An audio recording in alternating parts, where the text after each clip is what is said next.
సువార్త 4వ అధ్యాయము.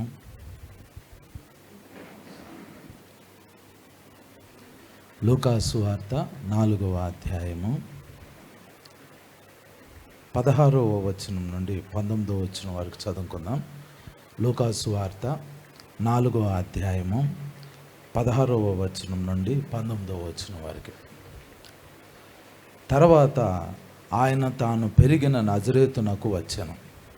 తన వాడుకు చొప్పున విశ్రాంతి దినమందు సమాజ మందిరంలోనికి వెళ్ళి చదువుటకై నిలుచుండగా ప్రవక్త అయిన యెషయా గ్రంథము ఆయన చేతికి ఇయ్యబడెను. ఆయన గ్రంథము విప్పగా, ప్రభు ఆత్మ నా మీద ఉన్నది, బీదలకు సువార్త ప్రకటించుటకై ఆయన నన్ను అభిషేకించెను, చెరలోనున్న వారికి విడుదలను, గ్రుడ్డివారికి చూపును కలుగునని ప్రకటించుటకును, నలిగిన వారిని విడిపించుటకును, ప్రభు హితవత్సరము ప్రకటించుటకును ఆయన నన్ను పంపి ఉన్నాడు అని రాయబడిన చోటు ఆయనకు దొరికెను. ప్రార్థన చేసుకుందాం. పరిశుద్ధుడా తండ్రి, నాయన మీకు వందనాలు ప్రభువా. అత్యున్నత సింహాసనమందు మీరు ఆసీనులై ఉన్నారు నాయన. మీరు భూమి మీద ఉన్న మమ్మల్ని పరిశీలిస్తున్నారు ప్రభువా. ఈ రాత్రికాల సమయంలో నిన్ను వెతుకుతూ నీ సన్నిధిలోకి వచ్చాం తండ్రి. నాయన, మీ ప్రత్యక్షత మాకు కావాలి ప్రభువా. మీ కుమారుణ్ణి మా మధ్యలో ఉంచినందుకు వందనాలు. మా ప్రభు అయిన యేసయ్య, మీరు మా మధ్యలో ఉన్నందుకు వందనాలు. యేసయ్య, మీ ఆత్మని మాకు అనుగ్రహించినందుకు, మీ ఆత్మతో మా మధ్యలో ఉన్నందుకు నీకు మహిమ చెల్లించుకుంటూ ఈరోజు ఈ వాక్యం ద్వారా మా అందరితో మాట్లాడమని యేసు నామంలో ప్రార్థించి వేడుకొంచున్నాం తండ్రి, ఆమేన్.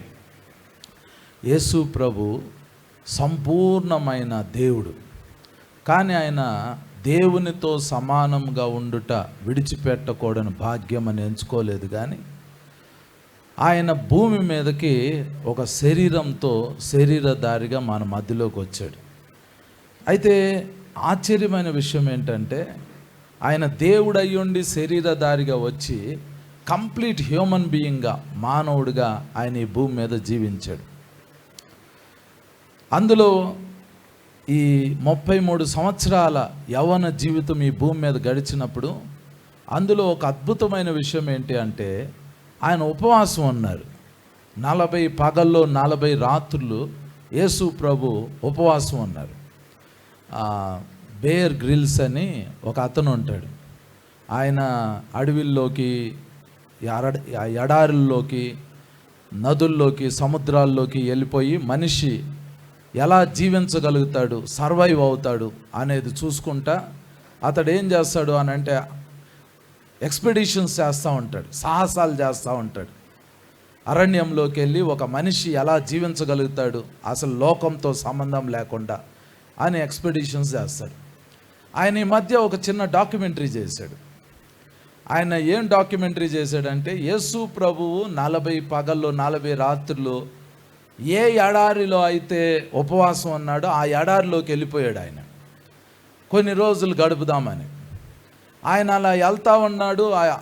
ఆ ఎడారి లాంటి ప్రాంతంలో వెళ్తూ ఉన్నాడు. ఒక సర్పము, ఒక పాము ఆయనకు ఎదురుపడింది. ఆయన దాని దగ్గర కూర్చున్నాడు. ఆ సర్పం వచ్చేసి ఆయన మీదకి ఎక్కటం స్టార్ట్ చేసింది. అది యూట్యూబ్లో ఉంటుంది చూడండి. యేసు ప్రభు ఎక్కడైతే ఫాస్టింగ్ చేశారో ఆ ప్లేస్కి ఆయన వెళ్ళినప్పుడు అక్కడ సర్పం ఉంది. యేసు ప్రభు 40 పగల్లో 40 రాత్రులు ఏమి తినకుండా యూదయ అరణ్యంలో ఆయన ఉపవాసం చేశారు. యూదయ అరణ్యంలో ఉపవాసం, ఫాస్టింగ్ చేశారు. ఈవెన్ వాటర్ కూడా ఆ ఏరియాలో దొరకవు. అలాంటి ప్లేస్లో యేసు ప్రభు ఫాస్టింగ్ చేస్తున్నప్పుడు బైబిల్లో రాయబడింది, ఆయన అడవి మృగముల మధ్య ఉండెను అని రాయబడింది. ఇంగ్లీష్లో బీస్ అని ఉంటాయి. కొన్ని మృగాలు కూడా అక్కడికి వచ్చినాయి. యేసు ప్రభు ఆయన ఆహారం తీసుకోకుండా, ఆ ఎండ తట్టుకుంటా, ఆ వాతావరణాన్ని తట్టుకుంటా 40 పగల్లో 40 రాత్రులు ఆయన కష్టపడి ఉపవాసం చేశారు. ఉపవాసం అనేది ఈజియెస్ట్ థింగ్ కాదు. రూమ్లో కూర్చుని ఉపవాసం చేయొచ్చు, కానీ పరిశుద్ధాత్మ దేవుడు ఆయన ఎందుకో అరణ్యంలోకి పంపించాడు. అరణ్యంలో సర్పాలు ఉన్నాయి, అరణ్యంలో కొన్ని క్రూరమైన మృగాలు ఉంటాయి. సాధు సుందర్ సింగ్ అనే ఆయన యేసు ప్రభు చేసినట్టు ఉపవాసం చేయాలి అని అనుకున్నాడు. ఆయన కూడా అరణ్యంలోకి వెళ్ళాడు. ఆయన వాటర్ తీసుకోలేదు, భోజనం చేయలేదు. 40 days ఫాస్టింగ్ ఉన్నాడు ఆయన, సాధు సుందర్ సింగ్ గారు. 40 days ఫాస్టింగ్ ఉన్నప్పుడు ఆయన తన బుక్లో ఈ విషయాన్ని రాసుకున్నాడు. ఆయన దగ్గర అప్పట్లో ఫోన్ లేదు, ఫోన్ ఉంటే క్యాలెండర్ ఉంటుంది. ఆయన క్యాలెండర్ కూడా తీసుకెళ్ళలేదు, అరణ్యంలోకి వెళ్ళాడు. ఫాస్టింగ్కి వెళ్ళేటప్పుడు ఏం చేశాడు అని అంటే ఒక 40 రాళ్ళు తీసుకుని వెళ్ళాడు, చిన్న చిన్నవి. ఆయన కౌంట్ చేసుకోవటానికి ఒక ఉదయం ఒక పగలు అయ్యింది అని అంటే ఆయన ఒక రాయి తీసి పక్కన పెడతాడు. మళ్ళీ ఇంకో ఉదయం ఒక పగలు అయిందంటే ఒక రాయి తీసి పక్కన పెడతాడు. అలా కౌంట్ చేసుకుందామని 40 days ఫాస్టింగ్కి ఆయన అరణ్యంలోకి వెళ్ళాడు. అరణ్యంలోకి వెళ్ళిపోతే అక్కడ రోజు ఒక స్టోన్ తీసి పక్కన పెడతా ఉన్నాడు ఉదయం అయినప్పుడల్లా. కొద్ది రోజులు గడిచిపోయింది. ఇంకా ఆయన కూర్చున్న స్థలంలోనే కూర్చున్నట్టుగా ఉండిపోయాడు. ఎందుకంటే ఆయన శరీరంలో ఓపిక లేదు, ఒక రాయి తీసి పక్కన పెట్టే అంత ఓపిక లేదు. ఎన్ని రోజులకు అలా అయిందో తెలీదు, 30 రోజులకు అయ్యిందో లేకపోతే 20 రోజులకు అయ్యిందో తెలీదు. ఎందుకంటే ఆయన ఈవెన్ వాటర్ కూడా తీసుకోవాలా. అయితే ఆయన కళ్ళు తెరిచి చూసేసరికి ఆయన హాస్పిటల్లో ఉన్నాడు. ఏం జరిగింది అని అంటే 40 days ఫాస్టింగ్ పూర్తి చేసాడో చేయలేదో కూడా తెలీదు. రోజు ఒక రాయి తీసి పక్కన పెట్టే వ్యక్తి ఆయన. అట్లా పడిపోయి ఉంటే ఎవరో చెట్లు కొట్టుకునే వాళ్ళు అరణ్యంలోకి వచ్చి చూస్తే ఈయన పడిపోయి ఉన్నాడు, చనిపోయాడేమని దగ్గరికి వచ్చి చూస్తే అన్కాన్షియస్లో ఉన్నాడని తీసుకెళ్ళి అడ్మిట్ చేశారు. సాధు సుందర్ సింగ్ గారు ఏం చెప్పారు అని అంటే, నేను 40 days ఫాస్టింగ్ ఫినిష్ చేశాను, నేనైతే రాయి తీసి పక్కన పెట్టలేకపోయాను, కానీ నా దేవుడు మాత్రం 40వ రోజే ఇతన్ని పంపించాడు అని అన్నారు. యేసు ప్రభు ఫాస్టింగ్ చేసినప్పుడు కూడా అలాంటి స్థితిలోకి వెళ్ళిపోయాడు. ఆయన ఏమీ తినలేదు, ఏమీ తాగలేదు. 40 రోజులు పరిశుద్ధాత్మ దేవుడు ఏం చేశారంటే ఆయన్ని 40 days ఫాస్టింగ్కి నడిపించారు. బైబిల్ చెప్తుంది ఆయన అరణ్యంలో ఉండిపోయాడు. అడవి మృగములు ఆయనతో పాటు ఉన్నాయి. కొన్నిసార్లు మృగాలు ఏం చేస్తాయి అని అంటే చంపుతాయి, లేకపోతే తినేస్తాయి. ఎందుకంటే రాయి తీసి పక్కన పెట్టడానికే అవకాశం లేకపోతే అడవి మృగాలు ఏం చేస్తాయి అంటే వెంటాడి మనిషిని తినేస్తాయి కూడా. అది చాలా డేంజరస్ థింగ్. 40 days యేసు ప్రభు ఉపవాసం అన్నాడు. 40 రోజులు ఉపవాసం ఉన్న తర్వాత దేవుడు ఏం చేశాడు అని అంటే యేసు ప్రభుని అభిషేకించాడు. అపోస్తుల కార్యాల గ్రంథం 10వ అధ్యాయం 38వ వచనం చదువుదాం. అపోస్తుల కార్యాల గ్రంథం 10వ అధ్యాయం 38వ వచనం చదువుతున్నాను చూడండి. అదేదనగా దేవుడు నజరేయుడైన యేసును పరిశుద్ధాత్మతోనూ శక్తితోనూ అభిషేకించననున్నదియే. దేవుడు ఆయనకు తోడయ్యుండెను గనుక ఆయన మేలు చేయుచు అపవాది చేత పీడింపబడిన వారిని అందరినీ స్వస్థపరచుచు సంచరించుచుండెను అని రాయబడింది. అంత ఫాస్టింగ్ చేశారు కాబట్టి యేసు ప్రభు ఫాస్టింగ్లో ఆయన ఏం పొందుకున్నారంటే అభిషేకం పొందుకున్నారు. యేసు ప్రభు చెప్పారు, దేవుడు నజరేయుడైన యేసును పరిశుద్ధాత్మతోనూ శక్తితోనూ అభిషేకించును అనే వాక్యంలో రాయబడింది. యేసు ప్రభు దగ్గరికి మనం వెళ్ళి ఇప్పుడు మీరు అడగాలి, మీరు 40 days ఫాస్టింగ్ ఉండి ఏం సాధించారు ప్రభువా, అసలు మీ లక్ష్యం ఏంటి అని అంటే యేసు ప్రభు చెబుతారు, అనాయింటింగ్, అభిషేకం. దేవుడు నన్ను అభిషేకించారు అని యేసు ప్రభు చెబుతారు. యేసు ప్రభుకి అభిషేకం అవసరమై ఉంది. యేసు ప్రభుకే దేవుడు అభిషేకం చేయాల్సి వచ్చింది. ఆ 40 days ఫాస్టింగ్ అయ్యేంత వరకు యేసు ప్రభు సేవ చేయలా, సువార్త పని చేయలా. యేసు ప్రభు పరిచర్య చేయాలి, వాక్యాన్ని బోధించాలి అని చాలా ఆశపడ్డారు. యేసు ప్రభుకి 12 సంవత్సరాల వయసు అప్పుడు యేసు ప్రభుని మరియా యోసేపులు దేవాలయానికి తీసుకొస్తే ఆ రోజు ఒక అద్భుతమైన విషయం జరుగుతుంది. 12 సంవత్సరాల నిండిన పురుషుల్ని దేవాలయంకి యూదులు తీసుకుని వస్తారు. ఆ రోజు ఏం జరిగిద్దంటే, ఆ దేవాలయంలో యూదుల పెద్దలు ఉంటారు, వాళ్ళ దగ్గర స్క్రాల్స్ ఉంటాయి, అంటే స్క్రిప్చర్స్, లేఖనాలు ఉంటాయి. లేఖనాలను ఏం చేస్తారంటే, దేవాలయంలో 12 సంవత్సరాలు నిండి 13వ సంవత్సరంలోకి అడుగు పెడుతున్న వ్యక్తికి, ఆ బాబుకి ఫస్ట్ టైం దేవాలయంలో ఉన్న లేఖనాల్ని అతని చేతికి అందిస్తారు. అంటే 12 సంవత్సరాలు నిండేంత వరకు యూదా మతంలో యూదులకి లేఖనాల్ని చేతికి ఇవ్వరు. అప్పటి వరకు వాళ్ళ తల్లిదండ్రులు ఏం చేస్తారు అని అంటే లేఖనాల్ని నేర్పిస్తూ ఉంటారు. కానీ 12 సంవత్సరాల వయసు వచ్చినప్పుడు దేవాలయానికి తీసుకొచ్చినప్పుడు దేవాలయంలో అతని చేతికి లేఖనాలు అప్పగిస్తారు. యేసు ప్రభుని అక్కడికి తీసుకుని వస్తే 12 సంవత్సరాల వయసు అప్పుడు నిండినప్పుడు మత పెద్దలు ఏం చేశారు అని అంటే, ఆ రోజు లేఖనాల్ని ఆయన దగ్గరికి తీసుకొచ్చి ఆయన చేతుల్లో పెట్టారు. ఇక తల్లిదండ్రులు ఆ పండగను ఆచరిస్తున్నారు, అందరూ బంధువులు ఉంటున్నారు, అక్కడ అంత పెద్ద పండగ జరుగుతుంది. ఇశ్రాయేలు దేశం మొత్తంలో ఆ రోజు ఏటేటా ఒక పండగ జరుగుతుంది. ఆ పండగలో పార్టిసిపేట్ చేశారు. అదే పండుగలో యేసు ప్రభుకి లేఖనాలు ఇచ్చారు. అప్పుడు యేసు ప్రభువు బోధకుల మధ్యలో కూర్చుని వాళ్ళని లేఖనాల గురించి ప్రశ్నలు అడుగుతున్నారు, వాళ్ళకి జవాబులు చెబుతున్నారు. అప్పుడు బోధకులు ఆశ్చర్యపోతా ఉన్నారు. యేసు ప్రభువు తల్లిదండ్రులతో ఉన్నారని మరియా యేసేపులు వాళ్ళు ఏమనుకున్నారంటే, ప్రయాణం గట్టి వెనక్కి వెళ్తున్నారు, కొంచెం దూరం వెళ్ళిన తర్వాత యేసు ప్రభు వాళ్ళతో కానీ వాళ్ళ బంధువుల్లో కానీ లేరు అనుకుని మళ్ళీ వెనక్కి వచ్చారు. అప్పుడు 3 రోజులైంది. 3వ రోజు యేసు ప్రభుని వాళ్ళు దేవాలయంలో బోధకుల మధ్యలో యేసు ప్రభు వాళ్ళతో మాట్లాడుతున్నప్పుడు, లేఖనాల గురించి చెబుతున్నప్పుడు, లేఖనాల గురించి ప్రశ్నలు అడుగుతున్నప్పుడు ఇవన్నీ వాళ్ళకి చూసి ఆశ్చర్యపోయి మరియా అంటారు యేసు ప్రభుని చూసి, నువ్వెందుకు నాయనా మమ్మల్ని ఇబ్బంది పెట్టావు అంటే, యేసు ప్రభు అంటారు, నేను నా తండ్రి పని మీద ఉండవలనని నీకు తెలియదా అని యేసు ప్రభు అంటారు.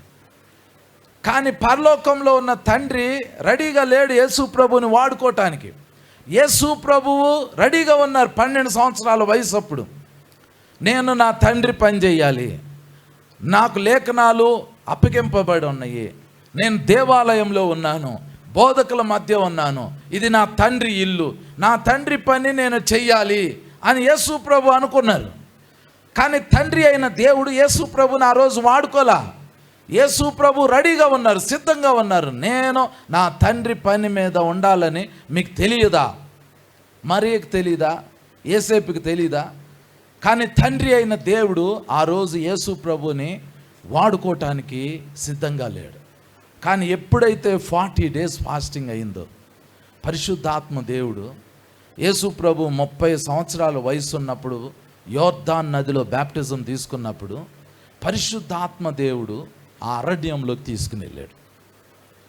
అరణ్యంలో సర్పాలు ఉన్నాయి, మృగాలు ఉన్నాయి, ఎండ ఉంది, నీళ్లు లేవు, అక్కడ చెట్లు లేవు. అరణ్యము అని అంటే చెట్లున్న అరణ్యం కాదు, అది డెజర్ట్. తెలుగు బైబిల్లో అరణ్యము అని ఉంటుంది. అరణ్యము అని అంటే మొక్కలు, గడ్డి, చెట్లు, వృక్షాలు ఉండాలి. కానీ యేసు ప్రభు ఎక్కడైతే ఫాస్టింగ్ చేశారో ఆ ప్లేస్ ఒక డెజర్ట్ లాంటి ప్లేస్ అది. అక్కడ రాళ్ళు ఎక్కువగా ఉంటాయి, ఎండ ఎక్కువగా ఉంటుంది, వాటర్ ఉండదు. అలాంటి ప్లేస్లో యేసు ప్రభు 40 పగళ్ళు 40 రాత్రులు ఏమి తినకుండా ఏమి తాకుండా ఫాస్టింగ్ చేస్తే 40వ రోజుకి బైబిల్ చెబుతుంది, దేవుడు నజరేయుడైన యేసుని పరిశుద్ధాత్మతోనూ శక్తితోనూ అభిషేకించను. అప్పుడు యేసు ప్రభు ఆ 40 పగళ్ళ 40 రాత్రులు ఫాస్టింగ్ అయిపోయిన తర్వాత ఆయన కొండ మీద నుంచి కానీ లేకపోతే అరణ్యంలో నుంచి కానీ ఎలా బయటకు వచ్చారంటే, దేవదూతలు వచ్చి యేసు ప్రభుని మరి అప్పుడు వచ్చి ఉపచారం చేశారు అని రాయబడింది. బహుశా మిల్క్ తీసుకొచ్చి ఇచ్చారో, వాటర్ తీసుకొచ్చి ఇచ్చారో, భోజనం పెట్టారో మనకు తెలియదు. కానీ యేసు ప్రభు అరణ్యంలో ఫాస్టింగ్ ముగిసిన తర్వాత దేవుని దూతలు వచ్చి ఆయనకు పరిచర్య చేశారు. వాటర్ తీసుకొచ్చి ఇచ్చి ఉండొచ్చు, భోజనం పెట్టి ఉండొచ్చు, ఆయన్ని అరణ్యంలో నుంచి దేవదూతలు బయటికి తీసుకొచ్చి ఉండొచ్చు. వచ్చిన తర్వాత యేసు ప్రభు ఫస్ట్ టైం తాను పెరిగిన నజరేతు అనే ఊరికి వచ్చారు. ఆ రోజు విశ్రాంతి దినం వచ్చింది. ఆయనకు ఒక వాడుక ఉంది. పుట్టినప్పటి నుండి 30 సంవత్సరాలు వయసు వచ్చేంత వరకు వాడుక చొప్పున, అంటే ఆయన ఎవ్రీ వీక్ ఆ సబ్బాత్ని, ఆ విశ్రాంతి దినాన్ని పాటిస్తారు. ఆయన వాడుక చొప్పున ఈ 40 days తర్వాత ఫస్ట్ టైం ఆయన తన పెరిగిన నజరేతులో ఆ సమాజ మందిరంలోకి వెళ్ళారు. వెళ్తే ఆ సమాజ మందిరంలో అక్కడ జరిగే విషయం ఏంటంటే, రోజు ప్రతి వారము క్రమంగా వాళ్ళు ఒక్కొక్క అధ్యాయం చదువుకుంటూ ఉంటారు. ఆ రోజు యెషయా గ్రంథం చదవాలి. యెషయా గ్రంథంలో ఉన్న ఈ వచనాల్ని యేసు ప్రభు ముందు పెట్టారు. ఇప్పుడు ఆ వచనం చదువుతాను చూడండి. లూకాసు వార్త 4వ అధ్యాయము 17వ వచనం. ప్రవక్త అయిన యెషయా గ్రంథము ఆయన చేతికి ఇయ్యబడెను. ఆయన గ్రంథము విప్పగా, ప్రభువు ఆత్మ నా మీద ఉన్నది, బీదలకు సువార్త ప్రకటించుటకై ఆయన నన్ను అభిషేకించెను, చెరలోనున్న వారికి విడుదలను, గ్రుడ్డి వారికి చూపును కలుగునని ప్రకటించుటకును, నలిగిన వారిని విడిపించుటకును, ప్రభువు హితవత్సరము ప్రకటించుటకును ఆయన నన్ను పంపి ఉన్నాడు అని రాయబడిన చోటు ఆయనకు దొరికెను అని రాయబడింది. ఫాస్టింగ్ చేసిన తర్వాత ఆయన్ని చదవటానికి, అంటే ఆ సమాజ మందిరంలోకి వెళ్ళిన వాళ్ళకి ఎవ్రీ వీక్ ఒక్కొక్కరికి అవకాశం ఇస్తారు. ఆ వారంలో యేసు ప్రభుకు అవకాశం వచ్చింది. యేసు ప్రభు కరెక్ట్గా యెషయా గ్రంథంలోని ఆ వచనాన్ని చదివాడు. ఇప్పుడు ఆయన అక్కడ కూర్చున్న వాళ్ళు, ఇశ్రాయేలు దేశంలో ఉన్నవాళ్ళు, యెరూషలేం పట్టణంలో ఉన్నవాళ్ళు ఎవరు ఫాస్టింగ్ చేయలే. ఒకవేళ ఫాస్టింగ్ చేసిన ఆ అభిషేకం వాళ్ళెవ్వరి మీదకి రాల. యేసు ప్రభు మీదకి మాత్రమే ఆ అభిషేకం వచ్చింది. అభిషేకం వచ్చిన తర్వాత ఇప్పుడు యేసు ప్రభు ఆ మాటలు చదువుతున్నారు. ప్రభు ఆత్మ నా మీద ఉన్నది, బీదలకు సువార్త ప్రకటించుటకై ఆయన నన్ను అభిషేకించెను. ఇప్పుడు యేసు ప్రభుకి దేవుడు ఎందుకు అభిషేకం చేశాడు అని అంటే, బీదలకి సువార్త ప్రకటించడానికి యేసు ప్రభుకి దేవుడు అభిషేకం చేశాడు. ఇక భూమి మీద దేవుని అభిషేకం ఒకే ఒక్క తలపైన ఉంది, అది యేసు ప్రభు తలపైన ఉంది. యేసు ప్రభుకి ఇవ్వబడిన పనేంటి అని అంటే సువార్త ప్రకటించటం. ఈ పని ఎవరు అప్పగించారు అని అంటే, పరలోకంలో ఉన్న సృష్టికర్త అయిన దేవుడు తన కుమారుడైన యేసయ్య మీదకి, ఆయన తలపైకి అభిషేకాన్ని పంపించి తన కుమారుడికి అప్పగించాడు. నువ్వు సువార్త ప్రకటించాలి. ఇది తండ్రి అయిన దేవునికి, యేసు ప్రభుకి, పరిశుద్ధాత్మకి వాళ్ళకున్న ఒకే ఒక్క ప్రాముఖ్యమైన పని. Very very very important project వాళ్ళకి.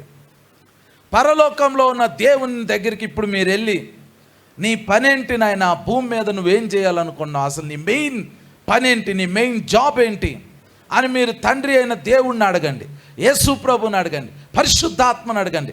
వాళ్ళ పనేంటి అని అంటే, ఈరోజు భూమి మీద వాళ్ళ వెరీ ఇంపార్టెంట్ పని ఏంటి అని అంటే సువార్త ప్రకటన అంతే. ఈ సువార్త ప్రకటన అనే కార్యక్రమమే వాళ్ళకున్న మెయిన్ ఇంపార్టెంట్ పని. ఇప్పుడు మత్తయి సువార్త 24వ అధ్యాయము 14వ వచనం చదువుకుందాం. మత్తయి సువార్త 24వ అధ్యాయము 14వ వచనం నేను చదువుతున్నాను చూడండి. మత్తయి సువార్త 24వ అధ్యాయము 14వ వచనం. మరియు ఈ రాజ్య సువార్త సకల జనములకు సాక్షార్థమై లోకమందంతటను ప్రకటింపబడును, అటు తర్వాత అంతం వచ్చును. ఇప్పుడు దేవుడు ఈ భూమికి ఒక ఫుల్ స్టాప్ పెట్టాలి అని అనుకుంటున్నాడు. ఈ యుగానికి ఒక ఫుల్ స్టాప్ పెట్టాలి అని అనుకుంటున్నాడు. ఇప్పుడున్న ఈ వాతావరణానికి ఒక ఫుల్ స్టాప్ పెట్టాలి అని అనుకుంటున్నాడు. అంటే ఈ యుగం ఒకసారి అయిపోయిద్ది. తర్వాత 1000 ఏళ్ల పరిపాలన ప్రారంభమైద్ది. ఆ తర్వాత కొత్త ఆకాశం, కొత్త భూమి వచ్చింది. ఆ తర్వాత ఒక కొత్త రాజ్యం స్టార్ట్ అవబోతుంది. దీని అంతటికి ఒక అంతం అనేది ఉంది. ఇప్పుడు మనము ప్రస్తుతం అనుభవిస్తున్న ఈ భూమి, ఈ ఆకాశాలు, ఈ వాతావరణం, ఇప్పుడున్న ఈ స్థితి మొత్తానికి దేవుడు ఒక ఫుల్ స్టాప్ పెడతాడు. దాన్ని అంతం అంటారు. అంతం వచ్చిన తర్వాత నెక్స్ట్ దేవుడు ఏం చేస్తాడు అని అంటే 1000 ఏళ్ల పరిపాలన అనే కొత్త యుగానికి తెరలేపుతాడు. దాని తర్వాత కొత్త ఆకాశం, కొత్త భూమి, కొత్త రాజ్యం, పరిపాలన, ఇంకోటి కొత్తది రాబోతుంది. ఇదంతా స్టార్ట్ అవ్వాలి అని అంటే ఇప్పుడున్న దానికి అంతం చెయ్యాలి. ఇప్పుడున్న దాన్ని అంతం చెయ్యాలి. దాన్ని ఎప్పుడు అంతం చేస్తాడు అని అంటే తండ్రి అయిన దేవుడు యేసు ప్రభుకి ఒక పని అప్పగించాడు. ఈ రాజ్య సువార్త ప్రకటించాలి.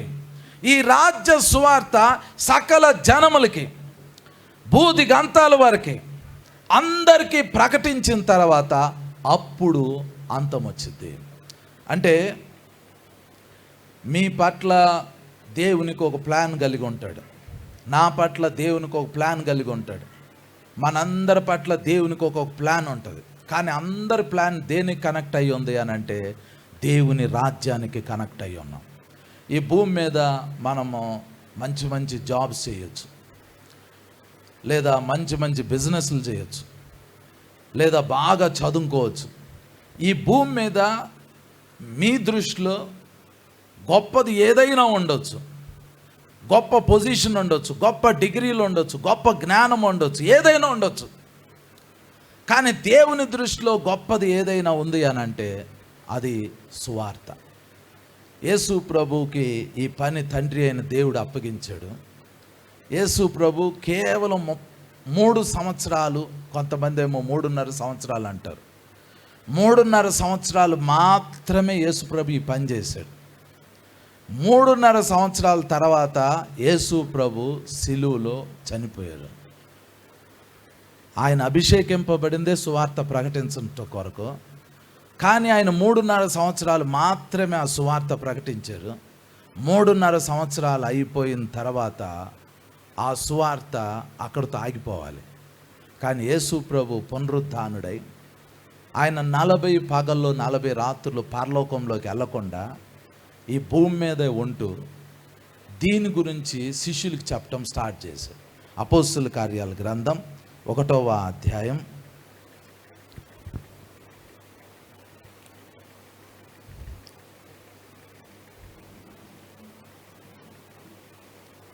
3వ వచనం చదువుతున్నాను చూడండి.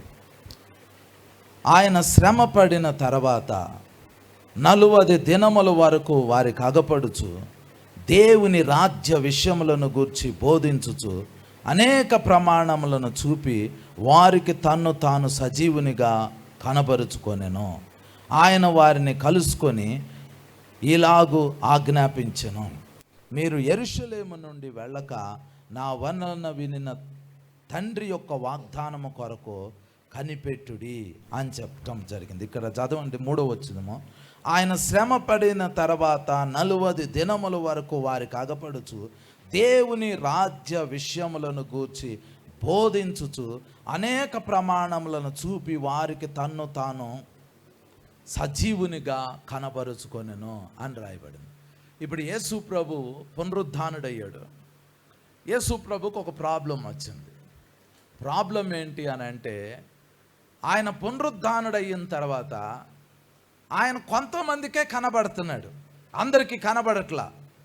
అంటే ఒక విశ్వాసి ఒక అవిశ్వాసి ఇద్దరు కలిసి వెళ్తున్నారు అనుకోండి, ఆయన ఒక విశ్వాసికి కనబడుతున్నాడు, ఒక అవిశ్వాసికి కనబడట్లా. రెండవది ఆయన అందరికి కనబడట్లా. పునరుద్ధానం అయిన తర్వాత ఆయన ఎవరికి కనబడాలని అనుకుంటున్నాడో వాళ్ళకి కనబడుతున్నాడు. నాకు ఒక ఆశ్చర్యమైన విషయం ఏంటంటే, నేను ఒక సేవకుడితోటి కొన్ని రోజులు ప్రయాణం చేశాను. ఆయన 40 days ఫాస్టింగ్ ఉన్నారు. ఆయన చాలా మంచి అనాయింటెడ్ పర్సన్, చాలా గొప్ప వ్యక్తి. ఒకరోజు ఆయన నేను ఒక మీటింగ్కి వెళ్ళాం. మీటింగ్కి వెళ్తే మీటింగ్కి ఇంకా టైం ఉంది, అంటే ఈవినింగ్ 7 o'clock 7:30 ఆయన స్టేజ్ మీదకి రావాలి. మేము అప్పుడు వెళ్ళాలి స్టేజ్ దగ్గరికి. 5 o'clock మేమిద్దరం కలిసి ఒక రూమ్లో ఉన్నాం. ఆ రూమ్లో ఉంటే ఆయనతో నేను మామూలుగా మాట్లాడుతూ ఉన్నా. సడన్గా ఆయన ఏమన్నాడంటే, ఇదిగో ప్రభు ఇక్కడ ఉన్నాడు అని అన్నాడు. అంటే నా ఆత్మీయ నేత్రాలు తెరవబడలా. ఆయన అన్నాడు, ఇక్కడ ప్రభు ఉన్నాడు, నాకు ముఖాముఖిగా కనబడుతున్నాడు అని. కానీ నేను ప్రెజెన్స్ అయితే ఫీల్ అయ్యా. కొంతమందికి యేసు ప్రభు ఆయన ప్రత్యక్షపరుచుకుంటున్నాడు, ఫేస్ టు ఫేస్, ముఖాముఖిగా ఎన్కౌంటర్ అవుతూ ఉంది. ఇప్పుడు యేసు ప్రభువు రాజ్య సువార్త ప్రకటించాలి అని అనుకుంటే ఆయనకి ఇలాంటి బాడీ అవసరం, ఇలాంటి శరీరం అవసరం. ఎందుకంటే ఇలాంటి శరీరం ఉంటేనే ఇలాంటి శరీరం ఉన్న వ్యక్తులకి రాజ్య సువార్త ప్రకటించగలుగుతారు. కానీ ఇప్పుడు ఆయన ప్రథమ ఫలముగా మార్చబడ్డాడు. ఆయన తండ్రి దగ్గరికి వెళ్ళాలి. ఆయన శరీరము మొట్టమొదటిగా పునరుద్ధానం అవ్వాలి. కాబట్టి యేసు ప్రభు పునరుద్ధానుడయ్యాడు. ఆయన తండ్రి దగ్గరికి వెళ్ళిపోయాడు. ఆయన శిలువ మీద ఇక సమాప్తమైంది అని చెప్పారు. ఆయనకు అప్పగింపబడిన పనిని ఆయన పూర్తి చేసి వెళ్ళిపోయాడు. ఆయన వెళ్ళిపోతే ఈ రాజ్య సువార్త సకల జనములకి ప్రకటించాలి. యాక్చువల్గా ఈ పని యేసు ప్రభు చేసుకోవాలి. యేసు ప్రభుకున్న పని ఏంటంటే ఆయన శిలువలో చనిపోయారు, పునరుద్ధానుడయ్యాడు, పరలోకానికి వెళ్ళిపోయాడు. అది యేసు ప్రభు తనకు అప్పగింపబడిన పనిని నెరవేర్చి పరలోకానికి వెళ్ళిపోయాడు. ఇప్పుడు పరలోకంలో ఉన్న తండ్రి అయిన దేవునికి, యేసు ప్రభుకి, పరిశుద్ధాత్మకి, వాళ్ళకి ఈ భూమి మీద వాళ్ళకున్న ఒకే ఒక ముఖ్యమైన పని ఏంటంటే ఈ రాజ్య సువార్త సకల జనములకి ప్రకటింపబడాలి. ఇప్పుడు వాళ్ళకి అది ముఖ్యమైన పని. తండ్రి అయిన దేవుడు మానవుడు కాదు, పరిశుద్ధాత్మ మన మధ్యలో ఉన్నారు, కానీ ఆయన్ని మీరు కంటితో చూడలేరు. యేసు ప్రభువుకి పునరుద్ధాన శరీరం ఉంది, మామూలు శరీరం లేదు. ఇప్పుడు అవసరం ఏంటో తెలుసా అండి? ఇప్పుడు వాళ్ళకి తండ్రి అయిన దేవునికి, యేసు ప్రభుకి, పరిశుద్ధాత్మకి ఈ భూమి మీద అవసరం ఏంటి అని అంటే సువార్త ప్రకటించే వాళ్ళు వాళ్ళకి కావాలి. వాళ్ళకున్న ముఖ్యమైన పని ఏంటి అని అంటే సువార్త ప్రకటించడం. మీరు ఇప్పటికిప్పుడు పరలోకం వెళ్ళి అత్యున్నత సింహాసనం మీద కూర్చున్న దేవుని సన్నిధిలో నిలబడి, ప్రభువా భూమి మీద నీ పనేంటి అని అంటే, భూమి మీద నేను నీ కోసం ఏం చేయాలి అని అంటే దేవుడు ఏమడుగుతాడు అని అంటే సువార్త ప్రకటించాలి, అంతే.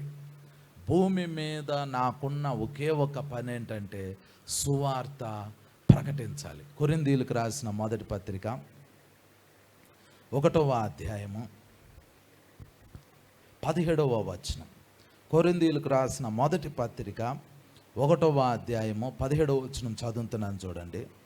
బాప్తిస్మం ఇచ్చుటకు క్రీస్తు నన్ను పంపలేదు కానీ క్రీస్తు యొక్క శిలువ వ్యర్థము కాకుండానట్లు వాక్చాతుర్యం లేకుండా సువార్త ప్రకటించుటకే ఆయన నన్ను పంపెను అని రాయబడింది. ఆ లైన్లో ఒక మాట ఉంది చూడండి, క్రీస్తు యొక్క శిలువ వ్యర్థము కాకుండానట్లు. క్రీస్తు యొక్క శిలువ వ్యర్థము కాకుండానట్లు అంటే యేసు ప్రభు శిలువ వేయబడ్డారు. 2000 సంవత్సరాల క్రితం యేసు ప్రభువు రక్తాన్ని చిందించారు, గాయాలు పొందారు, అవమానాలు పొందారు, నిందలు పొందారు, మన కోసం శిలువలో చనిపోయాడు, ఆయన సమాధి చేయబడ్డాడు, ఆయన పునరుద్ధానుడయ్యాడు, ఆయన పరలోకానికి వెళ్ళాడు.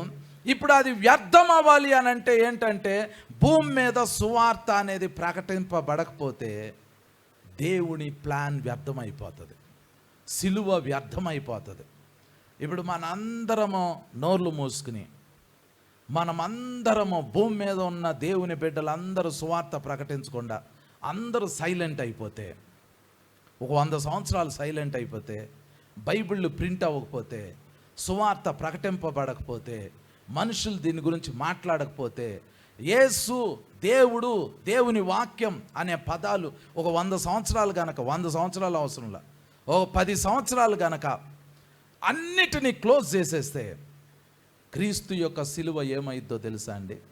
వ్యర్థమైపోతుంది. అంటే తర్వాత వచ్చే తరానికి దీని గురించి తెలియదు. తెలియకపోతే అందరూ నశించిపోయి నరకంలోకి వెళ్ళిపోతారు. ఇప్పుడు దేవుడు పని ఏంటంటే యేసు ప్రభు చేయాల్సింది చేసేసాడు, అయిపోయింది. ఇక యేసు ప్రభు ఇక ఈ భూమి మీద ఇప్పుడు ఇక చేయాల్సింది ఏమి లేదు. యేసు ప్రభు ఏం చెయ్యాలో ఆయన ఫినిష్ చేసేసి శిలువలో ఆయన ఇక సమాప్తమైందని చెప్పి ఆయన పునరుద్ధానుడై ఆయన పరలోకానికి వెళ్ళిపోయాడు. ఇక యేసు ప్రభు ఈ భూమి మీద ఆయన ఇప్పుడు చేసేది ఏమి లేదు. ఆయన చిందించాల్సిన రక్తం చిందించాడు, ఆయన పొందాల్సిన గాయాలు పొందాడు, ఆయన చెయ్యాల్సిందల్లా చేసేసాడు. ఇప్పుడు చెయ్యాల్సింది ఏంటి అని అంటే ఆ రక్తము ఈ భూమి మీద ప్రచురింపబడాలి. ఆ గాయాలు ప్రజల దగ్గరికి వెళ్ళాలి, ఆ రక్తం గురించి చెప్పాలి, ఆ సిలువ గురించి చెప్పాలి, ఆ యాగం గురించి చెప్పాలి. అప్పుడు దేవుని ప్రణాళిక సఫలమవుద్ది. ఇప్పుడు మత్తయి సువార్త 6వ అధ్యాయము 32వ వచనం నుండి చదువుదాం. మత్తయి సువార్త 6వ అధ్యాయము 31వ వచనం నుండి చదువుతున్నాను, చూడండి. కాబట్టి ఏమి తిందుమో, ఏమి త్రాగుదమో, ఏమి ధరించుకొందుమో అని చింతింపకుడి. అన్యజనులు వీటన్నిటి విషయమై విచారింతురు. ఇవన్నీ మీకు కావాలనని మీ పరలోకపు తండ్రికి తెలియను. ఇక్కడ ఒక విషయం జాగ్రత్తగా వినండి. ఇప్పుడు మీరున్నారు, మీరు విశ్వాసులు. లోకంలో ఉన్న వాళ్ళు అన్యులు, అవిశ్వాసులు. అన్యులకి వాళ్ళ ఆలోచన విధానం ఒకలాగుంటుంది, మీకు మీ ఆలోచన విధానం ఒకలాగుంటుంది.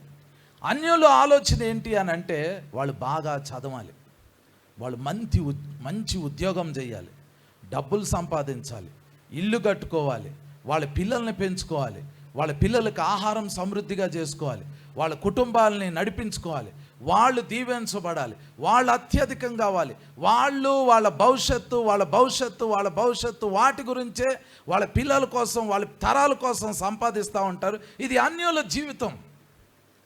కానీ ఈ విశ్వాసులు, వాళ్ళు అన్యులకి విశ్వాసులకి దేవుడు తేడా చెప్తూ ఏమంటున్నాడంటే, ఏం తినాలి, ఏం తాగాలి, ఏం ధరించుకోవాలి అని వాళ్ళు ఆలోచిస్తూ ఉంటారు. మరి మనకేం చెప్పాడు దేవుడు? ఆ వచనం చదవండి. ఇప్పుడు 33వ వచనం. కాబట్టి మీరు ఆయన రాజ్యమును నీతిని మొదట వెతుకుడి, అప్పుడు అవన్నీ మీకు అనుగ్రహింపబడును అని రాయబడింది. ఈ విషయం చాలా అద్భుతమైన విషయం. ఆయన రాజ్యమును మొదట వెతకండి అని అంటున్నాడు. పరలోకంలో ఉన్న దేవునికి భూమి మీద ఉన్న ఒకే ఒక పని ఏంటంటే, ఆయన రాజ్యం గురించి ప్రకటించాలి, ఆయన రాజ్యాన్ని వెతకాలి, ఆయన రాజ్యాన్ని బోధించాలి. మీకు యేసు ప్రభువు ముఖాముఖిగా ప్రత్యక్షమయ్యాడు అనుకోండి, ఫేస్ టు ఫేస్. ఈ రాత్రి మీరు ఇంటికి వెళ్ళిన తర్వాత ప్రార్థన చేసుకుంటున్నప్పుడు సడన్గా మీ రూమ్లో యేసు ప్రభు ప్రత్యక్షమయ్యాడు అనుకోండి, మీకు ఒక వ్యాధి ఉండొచ్చు, మీకు అప్పులు ఉండొచ్చు, మీ కుటుంబంలో మీ పిల్లలు మాట వినకపోవచ్చు, వాళ్ళ జీవితం సరిగ్గా సెటిల్ కాకపోవచ్చు, మీకు అప్పులు ఉండొచ్చు, మీకు వేదనలు ఉండొచ్చు. యేసు ప్రభు మీ దగ్గరికి ముఖాముఖిగా ప్రత్యక్షమైతే, యేసు ప్రభు వచ్చి నీతో మాట్లాడేటప్పుడు, నీకు ఈ వ్యాధి ఉంది, దీన్ని నేను స్వస్థపరుస్తాను, నీ బిడ్డల పరిస్థితి ఇలాగుంది, దీన్ని నేను బాగు చేస్తాను, నీకు అప్పులు ఉన్నాయి, నేను అప్పులన్నీ తీర్చేస్తాను, నేను నీ కుటుంబంలో ఇంకా ఇది చేస్తాను, ఒక ఇల్లు కడతాను. ఏం చెప్పడు యేసు ప్రభు. ఆయన వచ్చి కూర్చుని ఏం చెబుతాడు అని అంటే, ఆయన రాజ్యం గురించి మాట్లాడతాడు, పరలోక రాజ్యం గురించి ఎక్స్ప్లెయిన్ చేస్తూ ఉంటాడు. ఒక సేవకుడు ఒక సాక్ష్యం చెప్తే నేను విన్నా, అది చాలా అద్భుతమైన సాక్ష్యం. ఆయనకి యేసు ప్రభు ముఖాముఖిగా ప్రత్యక్షమై మాట్లాడే అనుభవం ఉంది ఆయనకి. అలాంటి సాక్ష్యాలు వింటా నేను. అయితే ఆయన ఏం చెప్పారు అని అంటే, ఆయన ఒక ఆర్థిక ఇబ్బందుల్లో ఉన్నాడు మినిస్ట్రీలో. ఆయన పరిచర్యలో డబ్బుల అవసరత చాలా ఉంది. అయితే ఆయన ఉపవాసం ఉండి ప్రార్థన చేస్తున్నాడు. ఆయన మనసులో ఏమనుకుంటున్నాడు అంటే, నేను ఉపవాసం ఉంటే యేసు ప్రభు నాకు ప్రత్యక్షం అవుతాడు, తప్పకుండా నాతో మాట్లాడతాడు, అప్పుడు నేను ఈ లెక్కలన్నీ చెప్పాలి అని చెప్పి లిస్ట్ అంతా రాసుకున్నాడు, ఎవరెవరికి ఎంతెంత ఇవ్వాలి, ఆయనకి ఇంకెంత అవసరం ఉంది మొత్తం ఒక నోట్స్లో రాసుకుని పక్కన పెట్టుకుని ఉన్నాడు. ఉపవాస ప్రార్థనలో యేసు ప్రభు ప్రత్యక్షమయ్యారు. యేసు ప్రభు ప్రత్యక్షమై ఎంతో గంట సేపు మాట్లాడు. గంట సేపు ఏం చెప్పారు అని అంటే, నువ్వు ఈ పరిచర్య చేయి, దీన్ని స్టార్ట్ చేయి, ఇక్కడ ఈ మీటింగ్ పెట్టు, ఇక్కడ ఈ పరిచర్య చేయి అన్నీ చెప్పి యేసు ప్రభు అదృశ్యమయ్యారు. యేసు ప్రభు మాట్లాడుతున్నంతసేపు ఈయన కూడా ఈ పుస్తకం గురించి మర్చిపోయాడు. ఎక్కడైతే ఆయన అకౌంట్స్ రాసుకున్నాడు, అవసరతలు రాసుకున్నాడు, అన్నిటిని మర్చిపోయాడు. యేసు ప్రభు వెళ్ళిపోయిన తర్వాత సడన్గా ఈయన గుర్తొచ్చిందంటే, అరే ఈ విషయం అడగటం మర్చిపోయాను అని. ఈవెన్ యేసు ప్రభు మీకు ప్రత్యక్షమైన, మీకున్న కాలు నొప్పుకో, ఏళ్ళు నొప్పుకో, నీకున్న వ్యాధులకో, రోగాలకో ఆయన దానికి అంత పెద్ద ఇంపార్టెన్స్ ఇవ్వరు యేసు ప్రభు. ఎందుకు అని అంటే ఆయన పొందిన దెబ్బల చేత మనకు స్వస్థత వచ్చేసిద్ది. ఇక దానికి కావలసిన ప్రొవిజన్స్ అన్ని యేసు ప్రభు చేసేసారు. ఆయన రాజ్యాన్ని వెతికితే ఆయన ఆల్రెడీ మనకు కావలసినవి అన్ని సమకూర్చడానికి ఇష్టపడుతున్నాడు. కానీ ఆయన నోట్లో నుంచి వచ్చే ప్రతి మాట దేని గురించి ఉంటుంది అని అంటే ఆయన రాజ్యం, ఆయన రాజ్యం, ఆయన రాజ్యం, ఆయన రాజ్యం కోసమే మాట్లాడతాడు. మీరేదో అనుకోవచ్చు, యేసు ప్రభు ముఖాముఖిగా కనబడితే ఏదేదో జరిగిపోతుంది అని అనుకోవచ్చు. మీరు ఎక్స్పెక్ట్ చేయరు అసలు యేసు ప్రభు ఏం మాట్లాడతారని. మీతో పాటు యేసు ప్రభు 24 hours రాత్రి పగలు కూర్చుని ఆయన ఆపకుండా నోరు తెరిచి ఆయన మాట్లాడుతూ ఉన్నాడు అనుకోండి, ఒక్కసారి కూడా మీ సమస్యల గురించి యేసు ప్రభు మాట్లాడరు. మీ వ్యాధుల గురించో, మీ అప్పుల గురించో, మీ బిడ్డల గురించో, మీ ఇంటి గురించో, మీ బలహీనతల గురించో యేసు ప్రభు మాట్లాడరు. యేసు ప్రభు ప్రత్యక్షమైతే మీరు ఎక్స్పెక్ట్ చేయింది ఏంటి అని అంటే ఆయన ఏది మాట్లాడినా రాజ్యం గురించే మాట్లాడతాడు, రాజ్య సువార్త గురించి కావాలంటే మీరు బైబిల్ చదవండి. యేసు ప్రభు పునరుద్ధానుడయిన తర్వాత ఆయన చాలామందికి ప్రత్యక్షమయ్యాడు. అమ్మాయి గ్రామానికి వెళ్ళే వాళ్ళతో మాట్లాడాడు. దేని గురించి మాట్లాడాడు అని అంటే లేఖనాలు ఎత్తి మాట్లాడాడు. ఆయన పేతురుకి శిష్యులకి కనబడ్డాడు. దేని గురించి మాట్లాడాడు అని అంటే రాజ్యం గురించి మాట్లాడాడు. యేసు ప్రభు మీకున్న షుగర్ ప్రాబ్లం గురించో, బీపీ ప్రాబ్లం గురించో, కిడ్నీ ప్రాబ్లం గురించో అస్సలు ఇంత కూడా ఎత్తాడండి ఆయన ముఖాముఖిగా ప్రత్యక్షమైతే. పోయిన యేసు ప్రభు మీ గురించి దాని గురించి మాట్లాడలేదు. నేను పరిశుద్ధాత్మతో అడుగుతాను అని అంటే పరిశుద్ధాత్మ కూడా దాని గురించి మాట్లాడరు. ఈవెన్ తండ్రి అయిన దేవుడు కూడా దాని గురించి మాట్లాడరు. వాళ్ళ మెయిన్ కాన్సన్ట్రేషన్ ఏంటి అని అంటే ఈ భూమి మీద రాజ్య సువార్త ప్రకటింపబడాలి. రాజ్య సువార్త ప్రకటిస్తే చాలు. ఇక ప్రకటించే వ్యక్తికి నొప్పులు ఉండొచ్చు, వ్యాధులు ఉండొచ్చు, బలహీనతలు ఉండొచ్చు, అప్పులు ఉండొచ్చు, భారాలు ఉండొచ్చు, బంధకాలు ఉండొచ్చు, శాపాలు ఉండొచ్చు, అవమానాలు ఉండొచ్చు. ఈ రాజ్యం గురించి ప్రకటించేటప్పుడు, ఈ రాజ్య సువార్తను వెతికేటప్పుడు ఆటోమేటిక్గా అన్నీ క్లియర్ అయిపోతాయండి. ఆటోమేటిక్గా అన్నీ క్లియర్ అయిపోతాయి, అద్భుతంగా క్లియర్ అయిపోతాయి. నాకు 2 సేవకులు తెలుసండి. ఆ 2 సేవకులు, ఆ కుటుంబాలు, 2 కుటుంబాలు దేవుని పరిచర్యకి అంతగా సమర్పించుకున్నారు అని అంటే వాళ్ళ పిల్లలు వాళ్ళ అవసరతలు ఉండినా ఫస్ట్ ఇంపార్టెన్స్ వాళ్ళు దేవుని పనికి ఇచ్చేవాళ్ళు. నేను మీటింగ్ పెడితే వాళ్ళు ఏం చేస్తారంటే, ఆ కుటుంబాల గురించి చెప్తున్నా, ఆ పాస్టర్ గారు వాళ్ళు వచ్చేసేసి చైర్స్ చదువుతారు, కార్పెట్స్ వేస్తారు. నేను ఏ ఊర్లో మీటింగ్ పెడితే ఆ ఊరికి వస్తారు. నాకంటే ముందెళ్ళి మొత్తం గ్రౌండ్ వర్క్ అంతా చేస్తారు పాస్టర్ గారు, పాస్టరమ్మ గారు, ఆ కుటుంబం మొత్తం. ఆ పిల్లలకి ఐఐటిలో సీట్ వచ్చింది. వాళ్ళు ఏమి స్పెషల్ కోచింగ్ తీసుకోవాలా, వాళ్ళు ఎక్కడ ప్రత్యేకమైన స్కూల్స్లో జాయిన్ అయిపోయి వాళ్ళు లాంగ్ టర్మ్లు తీసుకోవాలా. నాకు ఆశ్చర్యం అయిపోయింది. అలా ఒక పాస్టర్ గారికి కాదు, 2 పాస్టర్ గారికి జరిగింది. వాళ్ళిద్దరు మన పరిచర్యలో తిరుగుతూ ఉంటారు. నేను ఇప్పుడు ఫోన్ చేసి మనం ఆదిలాబాద్ వెళ్దాం బ్రదర్ అని అన్నాం అనుకోండి, వాళ్ళు వచ్చేసేస్తారు. ఎంత ఇంపార్టెంట్ వర్క్ ఉండినా కూడా వాళ్ళు దేనికి ఇంపార్టెన్స్ ఇచ్చారంటే దేవుని పనికి. నాకు ఆశ్చర్యం అయిపోయింది. అలా సీట్ అలా ఎలా ఇచ్చేస్తాడు దేవుడు ఇచ్చేస్తున్నాడు. వీళ్ళు అసలు పట్టించుకోవట్లా. దేవుడు వీళ్ళ గురించి ప్లాన్ చేస్తున్నాడు. వీళ్ళు అడగను కూడా అడగట్లా. వాళ్ళ పిల్లలు ఊరికిన అప్లికేషన్ పెడుతున్నారు, సీట్స్ వచ్చేసేస్తున్నాయి, అద్భుతాలు జరుగుతున్నాయి. ఇంకో కుమారుడు, ఆయన క్యాజువల్గా, పాస్టర్ గారు కుమారుడే, ఆయన క్యాజువల్గా గవర్నమెంట్ జాబ్కి అప్లై చేశాడు, ఊరినే వచ్చేసింది. దానికి చాలా కాంపిటీషన్ ఉంది.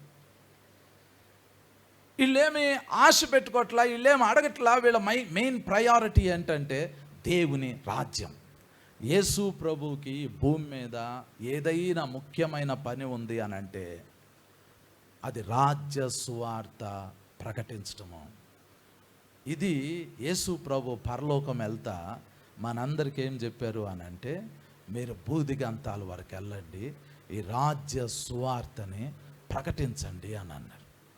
మీరు ఏదైనా చెయ్యండి, మీ లైఫ్ని తీసుకెళ్ళి సువార్తకి కనెక్ట్ చేశారనుకోండి, మీరు దేవునికి కనెక్ట్ అవుతున్నారు. ఒక వచనం చదువుతాం, మత్తయి సువార్త 10వ అధ్యాయము 37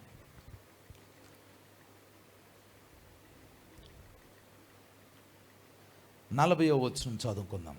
మత్తయి సువార్త 10వ అధ్యాయము 40వ వచనం చదువుకుందాం. మిమ్మును చేర్చుకొనువాడు నన్ను చేర్చుకొనును, నన్ను చేర్చుకొనువాడు నన్ను పంపిన వాడిని చేర్చుకొనును అని రాయబడింది.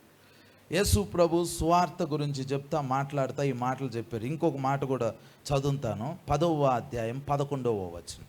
మత్తయి సువార్త 10వ అధ్యాయం 11వ వచనం. మరియు మీరు ఏ పట్టణంలోనైనాను గ్రామంలోనైనాను ప్రవేశించినప్పుడు అందులో ఎవడు యోగ్యుడో విచారణ చేసి అక్కడ నుండి వెళ్ళు వరకు అతని ఇంటనే బస చేయుడి. ఆ ఇంటిలో ప్రవేశించుచు ఇంటి వారికి శుభమని చెప్పుడి. ఆ ఇల్లు యోగ్యమైనదైతే మీ సమాధానము దాని మీదకి వచ్చును, అది అయోగ్యమైనదైతే మీ సమాధానము మీకు తిరిగి వచ్చును. ఆ తర్వాత 40వ వచనం మళ్ళీ చదువుతున్నాను. మిమ్మును చేర్చుకొనువాడు నన్ను చేర్చుకొనును, నన్ను చేర్చుకొనువాడు నన్ను పంపిన వాడిని చేర్చుకొనును అని రాయబడింది. ఈ విషయాలు జాగ్రత్తగా వినండి. యేసు ప్రభు సువార్త ప్రకటించాల్సిన తన శిష్యుల్ని పంపించేటప్పుడు యేసు ప్రభు చెబుతున్నారు, మీరు ఏ గ్రామానికైతే వెళ్తారో ముందు అక్కడ ఒక రీసెర్చ్ చేయండి. రీసెర్చ్ ఏం చేస్తారు అని అంటే, ఆ గ్రామంలో ఒకడు ఉంటాడు, వాడు యోగ్యుడు. వాడేం చేస్తాడు అని అంటే సువార్త కొరకు తలుపులు తెరుస్తాడు, సువార్త కొరకు హెల్ప్ చేస్తాడు, సువార్త వ్యాప్తి కొరకు అతను మీకు సపోర్ట్ చేస్తాడు. అతడు యోగ్యుడు. అంటే వీళ్ళ పని ఏంటంటే ఆ ఊరు వెళ్ళాలి. ఊరు వెళ్ళిన తర్వాత ఏదో ఒక ఊరు, ఆ తెలియని ఊరు, ఏదో కొత్త ప్రాంతం, తెలియని ప్రాంతం, అక్కడికి వెళ్ళండి. అక్కడికి వెళ్ళి వెతకండి, ఎవరినన్నా నలుగురిని అడగండి, సార్ మేము సువార్త ప్రకటించడానికి వచ్చాము, ఇక్కడ సువార్త సహకరించే వాళ్ళు, సువార్త కుటుంబము ఎవరైనా ఉన్నారా అండి అని అడగండి. అప్పుడు వాళ్ళు 4-5 పేర్లు చెబుతారు, లేదా ఒక పేరే చెబుతారు. మీరు ఆయన ఇంటికి వెళ్ళండి. ఆయన ఇంటికి వెళ్తే ఆయన ఏం చేస్తాడు అని అంటే, అయ్యా మేము సువార్త ప్రకటించడానికి పలానా ప్రదేశం నుంచి వచ్చాము, ఈ ఏరియాలో ప్రకటించాలని అనుకుంటున్నాము అంటే, ఆ ఇంట్లో వాళ్ళు అంటారంట, రండి సార్ కూర్చోండి, ముందు కూర్చోండి, ముందు కొంచెం వాటర్ తీసుకోండి, మేము హెల్ప్ చేస్తాము, మేము ఇంతకుముందు ఇలా చేసాము, సువార్త కోసం మా ఇల్లు ఓపెన్ చేశాము అని చెప్తారు అని యేసు ప్రభు చెబుతున్నాడు. అతను యోగ్యుడు. నాకు తెలిసిన ఒక పాస్టర్ గారు ఉన్నారు, వాళ్ళు చీరాల్లో ఉంటారు. వాళ్ళు ఒకరోజు ప్రేయర్ చేస్తూ ఉంటుంటే వాళ్ళకు ఒక ప్రవచనం వచ్చింది. ప్రవచనం ఏంటి అని అంటే, అనకాపల్లి దగ్గర ఒక చిన్న గ్రామం ఉంది. ఆ గ్రామం పేరు వీళ్ళకి ప్రవచనంలో వచ్చింది. ఆ గ్రామంలో ఒక ఆయన పేరు వీళ్ళకి ప్రవచనంలో వచ్చింది. వీళ్ళు చీరాల్లో ఉంటారు. ఎప్పుడు అనకాపల్లి వెళ్ళాల. ఆ అనకాపల్లి దగ్గర ఉన్న ఆ చిన్న గ్రామం పేరు ఎప్పుడు వినలా. అప్పట్లో ఫోన్లు లేవు, ఫోన్లు కూడా లేవు, ఈవెన్ మ్యాప్లు కూడా తెలియదు అప్పుడు వీళ్ళకి. అప్పుడు వీళ్ళకి ప్రవచనం ద్వారా దేవుడు ఏం చెప్పాడంటే, ఆ ఊరు వెళ్ళండి, ఆ ఊరిలో పలానా ఆయన ఉంటాడు, ఆయన ఇంటికి వెళ్ళండి, అక్కడ మీరు సువార్త ప్రకటించండి అని ఇక్కడ ఉన్న ఇద్దరికి చెప్పారు ప్రవచనం ద్వారా. ఇక వీళ్ళు వెంటనే ఏం చేశారంటే, నెక్స్ట్ డే ట్రైన్ ఎక్కి అనకాపల్లిలో దిగి అక్కడికి వెళ్ళి ఎంక్వైరీ చేశారు, పలానా ఊరు ఉందా అని. ఊరుందా అంటే నిజంగానే ఆ ఊరు ఉంది. ఆ ఊరు దగ్గరికి వెళ్ళారు. ఆ ఊరు దగ్గరికి వెళ్ళి పలానా ఆయన పేరు కలిగిన ఆయన ఉన్నారా అని అంటే, ఇంటి పేరుతో సహా పలానా ఆయన ఉన్నారా అంటే ఉన్నారు అని అన్నారు. అక్కడికి వెళ్ళారు. అక్కడికి వెళ్తే ఆయన పరిస్థితి ఏంటి అని అంటే, ఆయనకు ఒక ప్రేరేపణ వస్తుంది, సువార్త సభలు పెట్టాలి అని. కానీ స్పీకర్స్ని ఎవరిని పిలవాలా అని ఆయన ఫాస్టింగ్ ఉండి ప్రేయర్ చేస్తున్నారు. ఇంతకు వీళ్ళు వెళ్ళి పలానా ఆయన అనేసరికి, వాళ్ళ ఇంటికి వెళ్ళేసరికి ఆయన ఆశ్చర్యపోయాడు, నా పేరు దేవుడు ఇట్లా చెప్తాడా అని. ఆ సభలకు నేను కూడా వెళ్ళా, సాక్ష్యం నేను కూడా విన్నా. అద్భుతంగా దేవుడు అట్లా కలిపాడు. ఒక యోగ్యుడు ఉంటాడు, ఆ వ్యక్తి కేవలము సువార్త కొరకు మాత్రమే తలుపులు తెరిచి ఉంచుతాడు. ఆ వ్యక్తి కేవలం సువార్త కొరకు మాత్రమే అతడు పని చేస్తూ ఉంటాడు. ఆ కుటుంబం అలాంటిది. వాళ్ళు జాబ్ చేసుకోవచ్చు, వాళ్ళు బిజినెస్ చేసుకోవచ్చు, వాళ్ళు ఊరు తిరిగి సువార్త ప్రకటించలేరు. ఆ ఊర్లో ఆ ఇంటికి వెళ్తే దేవుని పని జరిగిద్ది, దేవునికి సహాయం జరిగిద్ది అనేది తెలుస్తుంది. యేసు ప్రభు భూమి మీద ఉన్న కొంతమందికి ఏం చెప్పాడంటే, మీరు బూదిగంతాల వరకు వెళ్ళండి, సువార్త ప్రకటించండి. కొంతమందికి ఏం చెప్పారు అని అంటే, ఆ గ్రామాల్లో యోగ్యులు ఉంటారు, వాళ్ళ దగ్గరికి వెళ్ళండి, ఇది చెప్పి 40వ వచనంలో యేసు ప్రభు ఏం చెప్పారంటే, మిమ్మును చేర్చుకొని వాడు నన్ను చేర్చుకొనును, నన్ను చేర్చుకొని వాడు నన్ను పంపిన వానిని చేర్చుకొనును అని రాయబడింది. దాని అర్థం ఏంటో తెలుసా? సువార్త ప్రకటించడానికి వెళ్ళే వ్యక్తి సువార్త ఏ ఇంటికైతే తీసుకెళ్తాడో ఆ ఇంట్లో వాళ్ళు గనక అంగీకరిస్తే ఒక అద్భుతం జరిగిద్ది అంటున్నాడు. మిమ్మల్ని చేర్చుకుంటే నన్ను చేర్చుకున్నట్టు, నన్ను చేర్చుకుంటే తండ్రి అయిన దేవుణ్ణి చేర్చుకున్నట్లు. అంటే వీళ్ళు ఎక్కడికి వస్తున్నారు? తండ్రి అయిన దేవుడు యేసు ప్రభు ఎక్కడికి రావాలి అని అనుకుంటున్నారంటే, సువార్తని చేర్చుకునే వాళ్ళని వాళ్ళ దగ్గరికి తండ్రి అయిన దేవుడు వెళ్ళాలి అని అనుకుంటున్నాడు. మనం వర్షిప్ చేస్తాం, మనం పాటలు పాడతాం, మనం దేవునిలో ఉపవాసం ఉండి అడుగుతాం, ప్రభువా మా ఇంట్లోకి రాయి నాయన, మా ఇంట్లోకి రా నాయన, మా మధ్యలోకి రా నాయన. సువార్తని యాక్సెప్ట్ చేస్తే వాళ్ళు ఆటోమేటిక్గా ఒక ప్యాకేజ్ లాగా కాలు పెట్టేస్తారండి. దేవునికి ఈ భూమి మీద ఇంపార్టెంట్ అయింది ఏదైనా ఉంది అని అంటే సువార్త ప్రకటన, రాజ్య సువార్త ప్రకటన. యేసు ప్రభు శిష్యుల్ని పంపించేటప్పుడు వాళ్ళని అభిషేకించింది ప్రకటించడానికే. ఇప్పుడు యేసు ప్రభు గనక ఇప్పుడు ఈ టైంలో శరీరధారిగా హైదరాబాదులో గనక ఉంటే, ఈ రాత్రి ఆయన ఏం చేస్తాడో తెలుసా? సువార్త ప్రకటిస్తాడు. రేపు ఉదయం ఏం చేస్తాడో తెలుసా? సువార్త ప్రకటిస్తాడు. ఎల్లుండి ఏం చేస్తాడో తెలుసా? సువార్త ప్రకటిస్తాడు. యేసు ప్రభువు ఒక్కరోజు కూడా ఖాళీ లేకుండా యేసు ప్రభు చేస్తున్న పని ఏంటి అని అంటే 3.5 సంవత్సరాల పాటు సువార్త ప్రకటించుకుంటూ వెళ్ళిపోవటమే. ఈవెన్ శిష్యులు కూడా ఆయన ఆపలేకపోయారు. ఒకరోజు రాత్రిపూట అందరు పడుకున్నారు, నిద్రపోతున్నారు. ఉదయం 3 గంటలకి యేసు ప్రభు అందరు డీప్ స్లీప్లో ఉన్నప్పుడు యేసు ప్రభు అరణ్యంలోకి వెళ్ళి ప్రేయర్ చేసుకుంటున్నాడు. వీళ్ళు ఉదయం 6ంటికి లేచి చూసేసరికి యేసు ప్రభు అక్కడ లేరు. వీళ్ళు యేసు ప్రభుని వెతుక్కుంటూ అరణ్యంలోకి వెళ్ళారు. అప్పుడు 7 అయిపోయింది.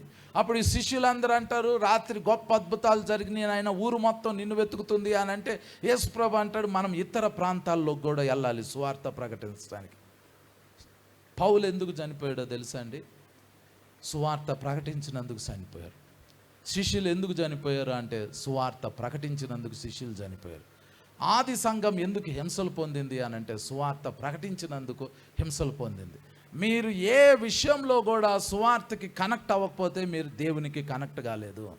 మీరు దేవుని పని చేయటం అని అంటే సువార్తకి ఎక్కడో ఒక చోట మీ చెయ్యి పడాలి, మీ పని అక్కడ జరగాలి, మీ ద్వారా పని జరగాలి.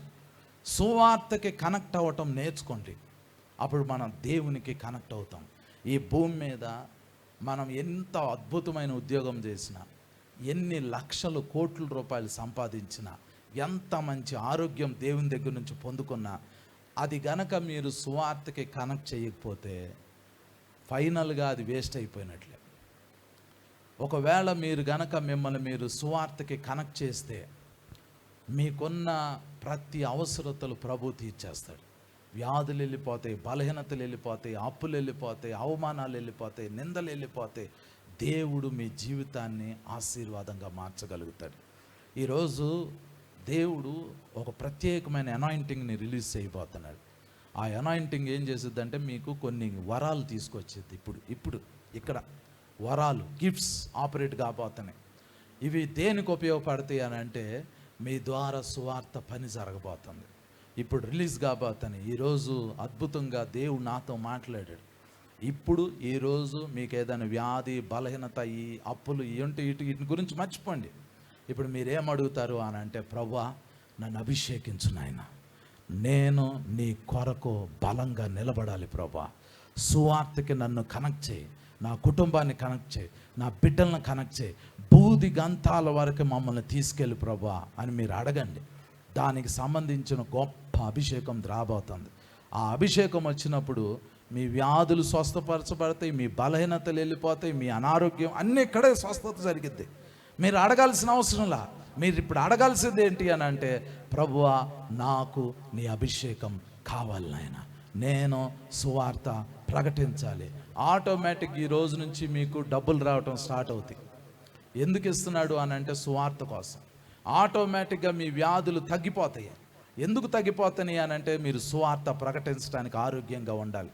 మీ పిల్లలు ఎవరైతే మీ కుటుంబంలో సరిగ్గా అవిధేయులుగా ఉంటున్నారో, మాట వింటలేదు, వాళ్ళు ఆటోమేటిక్గా లైన్లోకి వచ్చేస్తారు. ఎందుకు అట్లా అవుతుందంటే వాళ్ళను కూడా దేవుడు తన పనిలో వాడుకోబోతున్నాడు.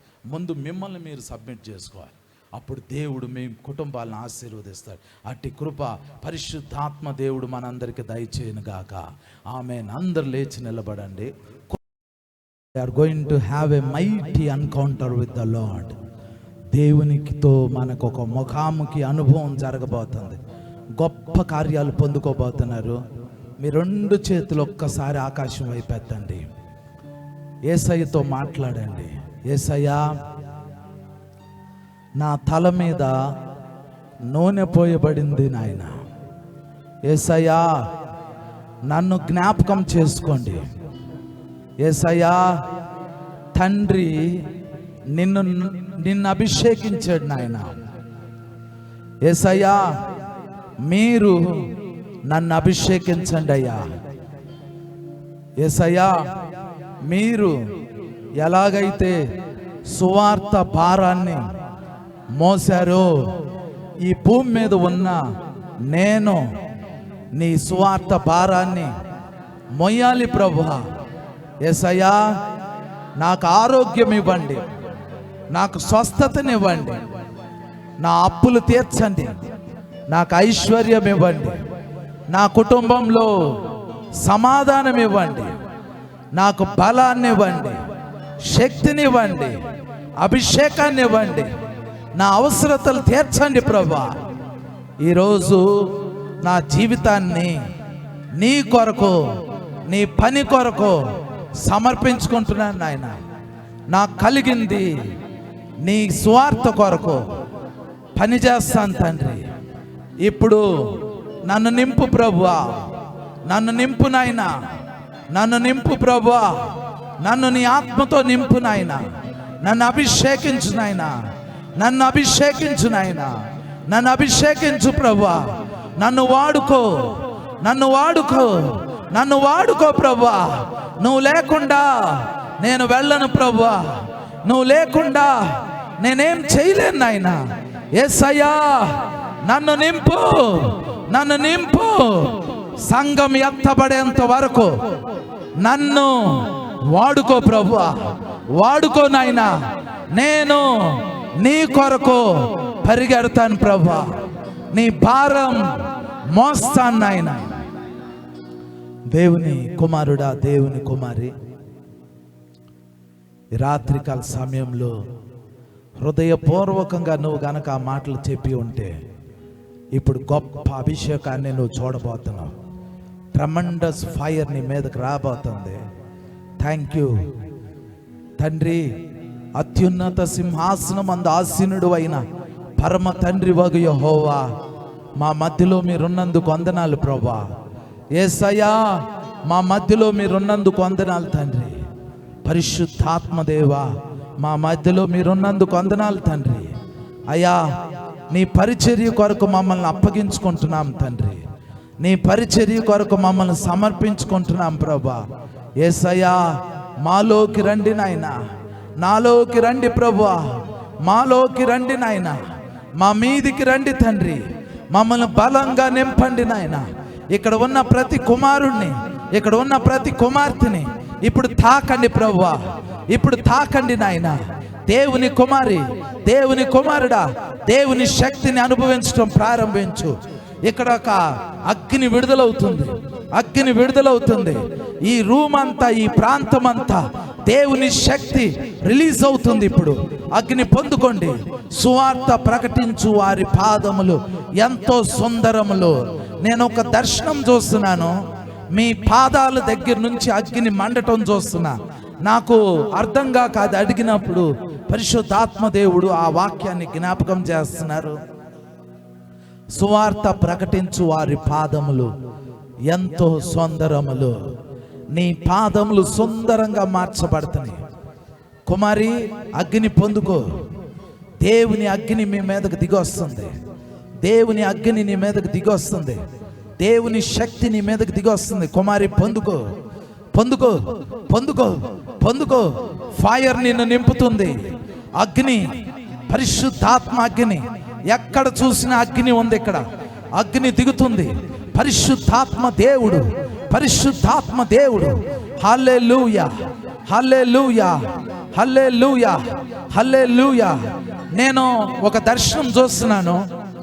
దేవుడు కొంతమంది దేవదూతల్ని మీ పక్కన పెడుతున్నారండి. దేవదూతలు కొంతమంది పక్కనే నిలబడుతున్నారు. కొంతమంది పక్కనే దేవదూతలు నిలబడుతున్నారు. వారెవరు, ఎందుకు అని నేను ఆత్మలో అడిగితే దేవుడు చెబుతున్నాడు, పరిశుద్ధాత్మ దేవుడు చెబుతున్నారు, ఇక్కడ నిలిచి ఉన్న కొంతమంది ఈరోజు సువార్థికులుగా మార్చబడ్డారు. ఇక్కడ నిలబడిన కొంతమంది ఈరోజు సువార్థికులుగా మార్చబడ్డారు. దేవుని రాజ్య సువార్త కొరకు మిమ్మల్ని మీరు సంపూర్ణంగా సమర్పించుకున్నారు. దేవుడు చెబుతున్నాడు, మీకు ఒక దేవదూత ఇవ్వబడ్డాడు. మీ సువార్త పని కొరకు అతను పరిచర్య చేస్తాడు. ఇప్పుడు అభిషేకం తీసుకోండి. Fire, yes yes yes, take more fire, take more fire. తీసుకోండి. మీ నోర్లు అగ్నితో మండుతున్నాయి, మీ నోర్లు అగ్నితో మండుతున్నాయి, మీ నోర్లు అగ్నితో మండుతున్నాయి. అగ్ని మీ నాలుకను కాలుస్తుంది. పొందుకో కుమారి, పొందుకో, పొందుకో, పొందుకో, పొందుకో. అగ్ని విడుదలవుతుంది. పొందుకో. షారా, holy spirit God, holy spirit God. ఇప్పుడు ఇంకొక కార్యం జరుగుతుందండి. ఇక్కడ కొంతమందిని పరిశుద్ధాత్మ దేవుడు యేసుక్రీస్తు ప్రభు వారు ప్రవక్తలుగా ముద్రించబోతున్నారు. ఇప్పుడు ప్రవక్తలుగా ముద్రించబోతున్నారు. ప్రాఫెటిక్ అనాయింటింగ్ రిలీజ్ అవుతుంది. మై సన్, మై డాటర్, దేవుని శక్తి నీ మీదకు వస్తుండగా బిగిన్ టు ప్రొఫెసై, ప్రవచించడం స్టార్ట్ చేయండి. ఇక్కడ ఉన్న కొంతమందిని యేసు ప్రభు ప్రవక్తలుగా మారుస్తున్నాడు. మీ నోర్లు తెరవబడుతున్నాయి. అగ్ని మీ నాలుకల మీదకు వస్తుంది. Fire, receive fire, receive fire. Begin to prophesy. ప్రవచించండి, ప్రవచించండి. కడుపులో ఓటలు తెరవబడుతున్నాయి. Bharat, holy, holy, holy. Thank you Jesus, thank you Jesus. కుమారుని కుమారుని వాడుకోబోతున్నాడు. శక్తితో నింపి వాడుకోబోతున్నాడు. భరత్, యోషి, యాగా బాకా తూకో షీకే మాందరు షియా. ఈ మాటలకు అర్థం ఏంటి అనంటే, తీపి తీయని పదార్థంగా మీ జీవితం ఉండబోతుంది. మారా అనుభవాలు మార్చబడినాయి. తీయటి అనుభవాలు వస్తున్నాయి. శక్తి నిన్ను నింపుతుంది. పొందుకో దేవుని శక్తి. కొంతమందికి ఎముకల్లో ప్రాబ్లం ఉంది. ఎవరో ఎముకల్లో సమస్యతో, బోన్స్ ప్రాబ్లంతో ఇక్కడికి వచ్చారు. బోన్ ప్రాబ్లమ్స్, ఆర్థరైటిస్ లాంటిది ఎముకల సమస్య. ఈ రాత్రి ప్రభు స్వస్థపరిచాడు నిన్ను. ఈ రాత్రి ప్రభు నిన్ను స్వస్థపరిచాడు. కంటి చూపు ఎవరికైతే సరిగ్గా లేదో, ఈ రాత్రి యేసయ్య రక్తం మీ కన్నుల మీదకి దిగొస్తుంది. ప్రభు నిన్ను స్వస్థపరుస్తున్నాడు. నీ కన్నులు తేటగా కనబడుతున్నాయి. చూడండి, ఇప్పుడు అగ్ని, యేసు రక్తం మీ కన్నులను కడుగుతూ ఉండగా స్వస్థత పొందుకో. In the mighty name of Jesus. Hallelujah. నీ వెంట్రుకలు తిరిగి ప్రారంభం అవబోతున్నాయి. మొలకలు ప్రారంభమవుతున్నాయి. నువ్వు నింపబడుతున్నావు. John, holy spirit is coming. లోకోష్, లేతోష్, మాకాతో, హో కోతో రోషి, నమాషియా, సోతో రోషి. కుమారి పొందుకో. సురేష్, నింపబడు. దేవుని శక్తితో నింపబడు, శక్తితో నింపబడు, శక్తితో నింపబడు. హల్లెలూయా, హల్లెలూయా, హల్లెలూయా, హల్లెలూయా. నింపబడు, నింపబడు. జ్ఞానంతో నింపబడు, శక్తితో నింపబడు, ఐశ్వర్యంతో నింపబడు. లో శాఖ మాల లేగో లోతో రోషికా మాందర. ఈ ప్రాంతం అంతా సువార్త వ్యాప్తి చేసేటట్లు మీలో కొంతమందిని ప్రభు తైలంతో అభిషేకిస్తున్నాడు. ఒక మంచి సువాసన ఈ స్థలంలో విడుదలయ్యిందండి. మంచి సువాసన విడుదలవుతుంది. ఆ సువాసనకు అర్థం ఏంటంటే సువార్త వ్యాప్తి జరగబోతుంది. భారతదేశంలో సువార్త వ్యాప్తి జరగబోతుంది. హల్లెలూయా, హల్లెలూయా, హల్లెలూయా. నక్షత్రాలు కనబడుతున్నాయండి. నాకు ఒక దర్శనంలో నక్షత్రాలు